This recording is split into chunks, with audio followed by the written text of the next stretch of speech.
ये तुमने कर्ल कैसे किए हैं? तुम्हारे पास तो रोलर ही नहीं है। यकीनन तुमने मेरा लिया होगा। बड़ी चोरनी हो वैसे तुम, हर एक की चोरियां करती हो। चोरनी आई बड़ी रोलर करने वाली।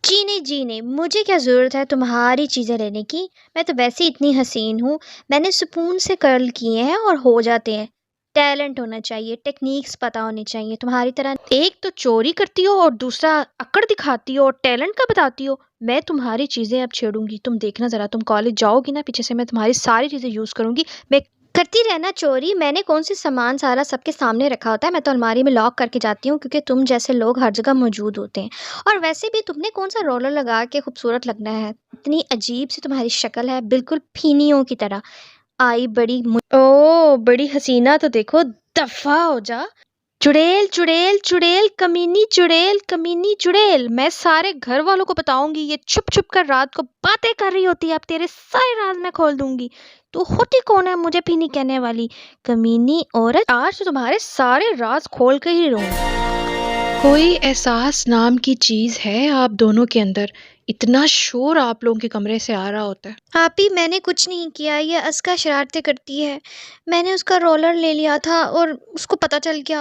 हालांकि मैंने उसके सामने जाहिर नहीं किया कि मैंने उसका रोलर लिया है। लेकिन अब मैं क्या करूं? क्या हम एक दूसरे की चीज़ें नहीं यूज़ कर सकते? बिल्कुल नहीं कर सकते। तुम्हारी अपनी गलती है जिसकी वजह से इतना शोर मचा है। तुम मुझसे इजाजत लेके भी तो ले सकती थी। मुझे तो पता था आप उसी की साइड लेंगी।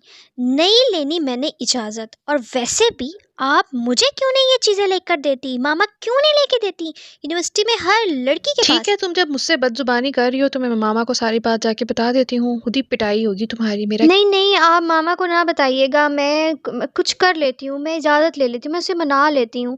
ख़ैर मेरी गलती थी, मुझे इससे इजाज़त ले लेनी चाहिए थी, लेकिन प्लीज़ मामा को ना। मुझे तो लड़ाइयों को देख के अब यही अंदाजा होता है कि आप दोनों में से किसी एक की शादी हो जानी चाहिए, मेरे से भी पहले, ताकि सुकून हो जाए घर में। अरे मेरे बच्चियों, अज़का, हम ना कहाँ हो तुम लोग? मेरी बात तो सुन लो। आज इफ्तार पार्टी पे जाना है, मेरे भाई ने बुलाया है। तैयार हो जाना वक्त पे, लड़ना ना। तैयारी करो जल्दी जल्दी से।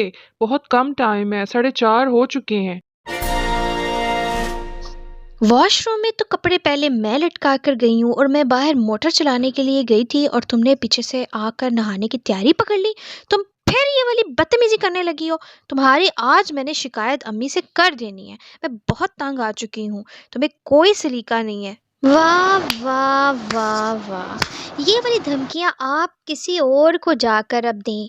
और वैसे भी मुझे क्या पता था ये कपड़े आप लटका के गई हैं। मुझे तो लगा धोने वाले कपड़े हैं, पीछे मशीन भी आज मैं चल रही। तुम्हारी बकबक कोई नहीं सुनूंगी। मेरा मूड खराब मत करो। और ये जो पीछे वॉशिंग मशीन चल रही है ना, मैंने इसके अंदर तुम्हें डुबा देना है और घर वालों को पता भी नहीं चलेगा कि और सड़ी हुई लाश निकलेगी 2 दिन बाद। तुम्हारी इतनी आग लगी हुई है तुम्हें इफ्तार पार्टी पे जाने की ना, सारी निकाल दूंगी तुम्हारी ये आग में। ना, अब तो मैं नहीं निकलने वाली वॉशरूम से। हर दफ़ा तुम्हारी चाल नहीं चलने वाली।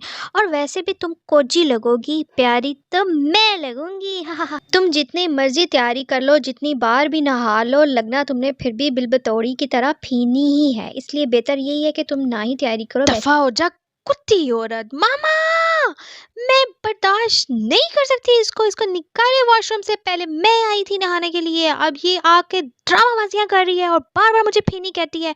अगर ऐसा है तो मैं नहीं जाऊंगी मामों के घर इफ्तार पार्टी में। बस मैंने कह दिया, आप जाए अकेली।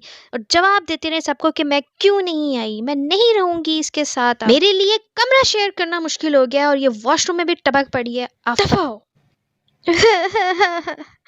मामा, आप ही मुझे बार बार मार रही हैं। मामा, मैंने तो सारी तैयारी कर ली है इफ्तार पार्टी की और कपड़े प्रेस भी कर दिए। मैंने तो आपका भी ड्रेस प्रेस करके रख दिया है।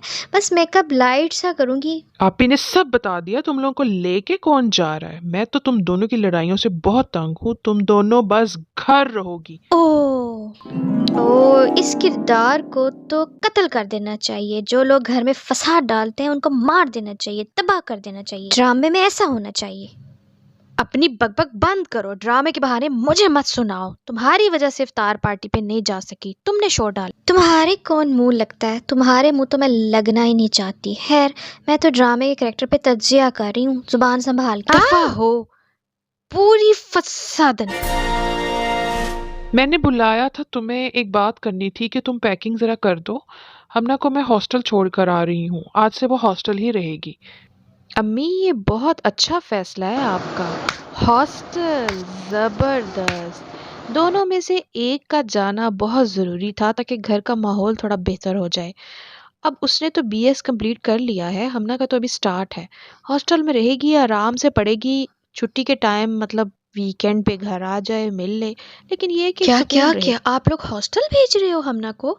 लेकिन क्यों? वो घर में रहे, वो तो इतनी छोटी है, वो कैसे वहाँ रहेगी? उसकी केयर कौन करेगा? वो खाने का भी ख्याल नहीं करती। आप लोग ऐसा क्यों कर रहे हैं? सिर्फ लड़ाई की वजह से? हम लड़ाई छोड़ देते हैं ना, लेकिन ऐसा तो ना करें। ये तो बहुत परेशानी वाली बात है, मुझे तो टेंशन। तुम लोगों को क्या लगता है कि तुम लोगों की कोई खबर मुझ तक नहीं आती? हर खबर मुझ तक आती है, जो तुम लोग फसाद डालती हो सारा सारा दिन, और चीखों की आवाज़ें मोहल्ले तक जाती हैं, और लड़ाइयाँ करती हो, एक दूसरे की चीज़ें छीनती हो, और एक दूसरे के नाम। हाँ हाँ, तो बहुत गलत है। मैं नहीं करूँगी आइंदा लड़ाई। मैं बड़ी हूँ, मैं कॉम्प्रोमाइज़ कर लूँगी। उसको इस तरह से ना निकालें, आप गलत कर रही हैं मामा, बहुत गलत कर रही हैं। बहनों में लड़ाई हो तो जाती है, क्या हो गया अगर हमने एक दूसरे को मार भी लिया? लेकिन खैर मैं उससे माफ़ी एक मांग। दूसरे को नहीं, सिर्फ तुम उसको मारती हो, बड़े होने का नाजायज़ फ़ायदा उठाती हो। मैं अब ये फसाद नहीं बर्दाश्त। अब मेरी तौबा जो मैं कभी ऐसा उसके साथ करूं। प्लीज़ मत जाने दें, 1 हफ्ते का टाइम दे दें।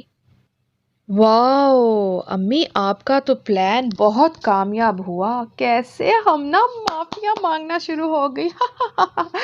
उम्मीद नहीं थी कि इस तरह से होगा, लेकिन ये बहुत अच्छा हुआ। चलो अच्छा है, सँभल जाएँ, एहतियात करें, एक दूसरे के साथ मोहब्बत से रहें। बेटा, बहनों में लड़ाइयाँ होती ही हैं। मैं भी अपनी बहन से बहुत लड़ा करती थी, लेकिन मोहब्बत भी थी। और मुझे याद है मेरी अम्मी इसी तरह दोनों के अंदर मोहब्बत डेवलप करने के लिए कोई ना कोई बात कर देती थी कि हम एक दूसरे को छोड़ आएंगे, हम फलां को छोड़ आएंगे। तो हम बड़े एकदम से क्रेजी हो जाते थे कि नहीं नहीं अम्मी, ऐसा ना करना, हम लड़ेंगे नहीं। बहन भाइयों में इत्तेफाक पैदा करने के लिए माओं को बहुत किरदार अदा करना पड़ता है। लड़ाई किसकी नहीं होती, हर जगह होती है। ओहो! आप किचन में क्या कर रही हैं? मैं तो चलो बर्तन धोने के लिए आई थी, लेकिन आपका तो रोज़ा है, अभी इफ्तारी में काफ़ी टाइम है और यकीनन रोज़ा तोड़ने के लिए आई हैं। मैं बताती हूँ मामा को, कुछ ना कुछ गड़बड़ करने आई हैं, है ना? मुझे सब समझ। नहीं, नहीं मेरी प्यारी बहन, मैं तुम्हारा हाथ बटाने के लिए आई थी कि क्योंकि तुम्हारी बर्तन धोने की ड्यूटी है। सोचा फ़ारिग हूँ तो तुम्हारे साथ मिल के काम करा दूँ। कोई बात नहीं, रोज़े में एक दूसरे के काम आना बहुत ज़रूरी है। हैं? ये आज सूरज कहाँ से निकला है? मुझे यकीन नहीं आ कर रहा। लो यकीन मेरी प्यारी बहन, मैं तुम्हारा हाथ बटाने के लिए आई हूँ और अब हम बिल्कुल भी नहीं लड़ेंगे। बस छोड़ दो ये लड़ाई-झगड़ा, अच्छा नहीं लगता मुझे। हम एक दूसरे की चीज़ें यूज़ किया करेंगे, तुम मेरी भी कर लेना, कोई मसला नहीं। हाँ, हाँ आपी, मुझे भी बहुत खुशी हुई है आपकी इस तरह से। अब मैं भी नहीं लड़ूँगी, कभी भी नहीं लड़ूँगी।